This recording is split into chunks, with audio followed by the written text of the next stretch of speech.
Hello, നമുക്കിന്നൊരു flower doodle art ചെയ്താലോ? ഇന്നത്തെ വീഡിയോയിലേക്കൊരു പ്രത്യേകത ഉണ്ട്. എന്താണെന്ന് ഇന്നലത്തെ വീഡിയോ കണ്ടവർക്കറിയാം. കാരണം നമ്മൾ ഇന്ന് പുതിയ ബുക്കിലാണ് പടം വരയ്ക്കുന്നത്. പുതിയ ബുക്കിലെ ആദ്യത്തെ പടമാണ് നമ്മളിന്ന് വരയ്ക്കുന്നത്.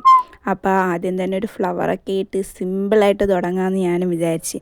അപ്പോൾ അതിന് വേണ്ടി ഇങ്ങനെ ചെറിയതായിട്ട് റൗണ്ടാണ് നമ്മളിവിടെ ഇട്ട് കൊടുക്കുന്നത്. നിങ്ങൾക്ക് വീഡിയോ കാണുമ്പോൾ മനസ്സിലാവും തോന്നുന്നു. പിന്നെ ആ ഫ്ലവറിൻ്റെ ഇതിലൊക്കെ വരച്ചു കൊടുക്കുമ്പോൾ അത് പെർഫെക്ഷനായിട്ടൊന്നും വരയ്ക്കേണ്ട, റഫായിട്ട് നമ്മൾ വരച്ചാൽ മതി. ഇന്നത്തെ വീഡിയോയുടെ വേറൊരു പ്രത്യേകത, നമ്മൾ റഫായിട്ടാണ് എല്ലാം വരയ്ക്കണത്. കാരണം ഈ റഫായിട്ട് വരയ്ക്കണതിന് ഒരു പ്രത്യേക ഭംഗിയാണ്. അത് ഈ വടം വരച്ച് തീരുമ്പോൾ എല്ലാവർക്കും മനസ്സിലാവും. അതുകൊണ്ട് ഇതെല്ലാം ഒരുപോലെ ആയിരിക്കണമെന്ന് ഒരു നിർബന്ധമില്ല. ചെറുത് വലുതായിരിക്കാം, ചിലത് ചെറുതായിരിക്കാം, അങ്ങനെയുള്ള രീതിയിൽ വേണം വരയ്ക്കാനായിട്ട്. അപ്പോഴേ ഇതിൻ്റെ ഫൈനൽ ലുക്ക് കാണുമ്പോൾ നല്ല ഭംഗിയായിരിക്കും. അപ്പോൾ നിങ്ങളെല്ലാവരും ട്രൈ ചെയ്ത് നോക്കണം.